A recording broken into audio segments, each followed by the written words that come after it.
संशोधन कर्म विमर्श। सम्यक वरक्ति पुरुष के लक्षण।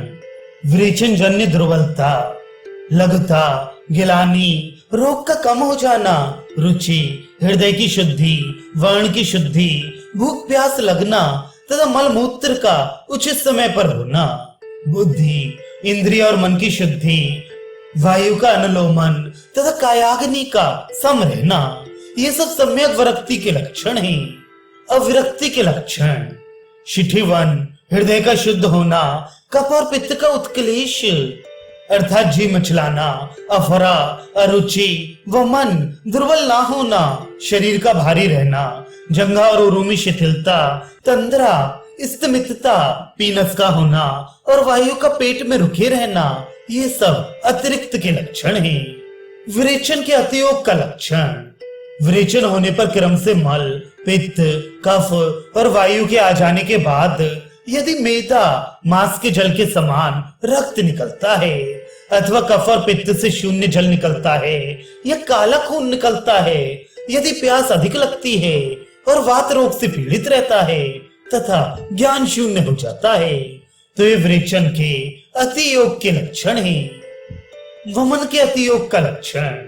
वमन के अधिक होने पर उपर्युक्त लक्षण होते हैं, पर अधिक रूप में ऊर्ध्वगत वात रोग और वाणी में रुकावट हो जाती है, ये लक्षण अधिक होता है। चिकित्सा प्रावृत चिकित्सक से लाभ। इसीलिए सभी चिकित्सा के उपकरणों से युक्त, बुद्धिमान, कार्य तत्पर और भली प्रकार आयुर्वेद शास्त्र को अध्ययन करने वाले वैद्य की शरण में मनुष्यों को जाना चाहिए, जो मनुष्य को अधिक आयु और अधिक सुख से युक्त बना सके। संशोधन योग्य या अधिक दोष से युक्त पुरुष का लक्षण। जिन व्यक्तियों में अन्न का ठीक ना पचना, भोजन में अरुचि, अधिक स्थूलता, शरीर में पीलापन, शरीर में घुरता, किल्म, शरीर में फुंसियां, चकत्ते, खुजली का होना, बेचैनी रहना, आलस्य, थकावट, दुर्बलता, शरीर में दुर्गंध, शरीर तथा मन में उत्साह का न होना, कफ और पित्त का अधिक रूप में उमड़ा हुआ होना, निद्रा का न आना, निद्रा का अधिक आना, तंद्रा रहना, नपुंसकता आ जाना, बुद्धि का मोह होना, बुरे सपनों का दिखाई देना, बलवर्ण का नाश हो जाना, प्यास का अधिक लगना और बलवर्धक आहार, औषधि सेवन करने पर भी बलवर्ण की वृद्धि ना होना, ये लक्षण दिखाई देते हैं, तो उसके शरीर में दोष अधिक बढ़ गए हैं, ऐसा जानना चाहिए।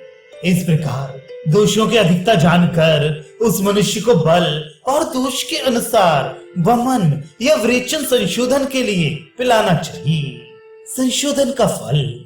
इस प्रकार उचित वमन विरेचन के द्वारा जिस मनुष्य का कोष्ठ शुद्ध हो जाता है, उसकी जठराग्नि बढ़ जाती है, उत्पन्न रोग शांत हो जाते हैं, उसकी प्रकृति ठीक हो जाती है, उसकी इंद्रियां, मन, बुद्धि एवं वर्ण निर्मल हो जाते हैं, शरीर में बल और पुष्टि होती है, उसे संतान की प्राप्ति होती है और मैथुन शक्ति बढ़ जाती है।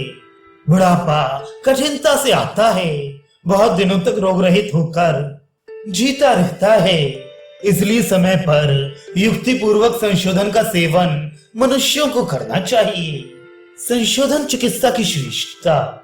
जो दोष लंघन पाचन के द्वारा नष्ट किए जाते हैं, वे कभी थोड़े हेतुओं के होने पर भी कुपित हो जाते हैं, पर संशोधन के द्वारा जिन दोषों का नाश किया जाता है, उनकी पुनः उत्पत्ति नहीं होती। विमर्श। रोगों की चिकित्सा संशोधन और संशमन दो प्रकार की होती है। संशमन का अर्थ है शरीर में ही कुपित दोषों को शांत कर देना। जब औषधियों के द्वारा कुपित दोष को शांत कर दिया जाता है, तो वे रोग उत्पन्न करने में असमर्थ हो जाता है, पर उसका मूल शरीर में ही बना रहता है। जब अपने अनुकूल थोड़े भी कारणों को प्राप्त करता है, तो वह पुनः कुपित हो जाता है। संशोधन के द्वारा कुपित दोषों को शरीर से बाहर निकाल दिया जाता है। प्रकुपित दोष का अंश शरीर में बिल्कुल रह ही नहीं जाता, अतः किसी भी अवस्था में पुनः वे दोष रोग उत्पन्न करने में समर्थ नहीं होता है।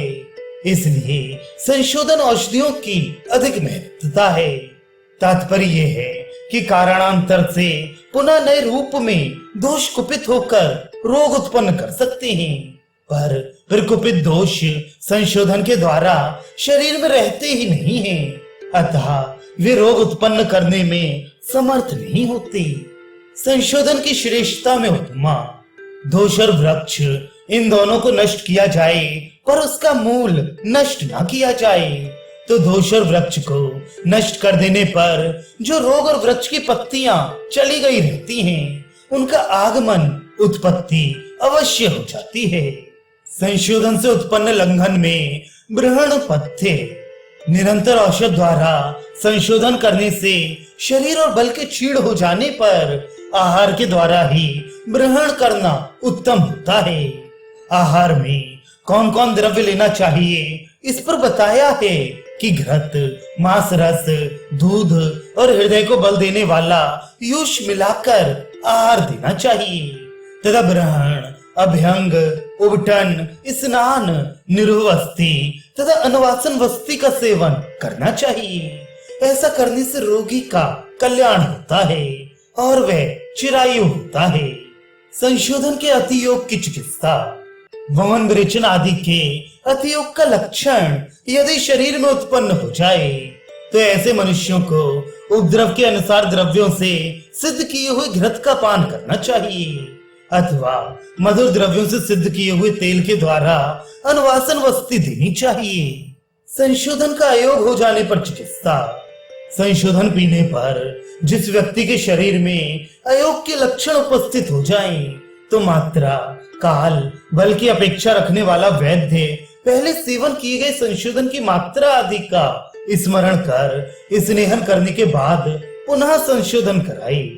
स्नेहन आदि कर्म में उपद्रवों की चिकित्सा, स्नेहन, स्वेदन, संशोधन और संसर्जन, इन क्रियाओं का विधि पूर्वक प्रयोग न करने से उपद्रव होते ही हैं। उन उपद्रवों की चिकित्सा सिद्धि स्थान में कही जाएगी।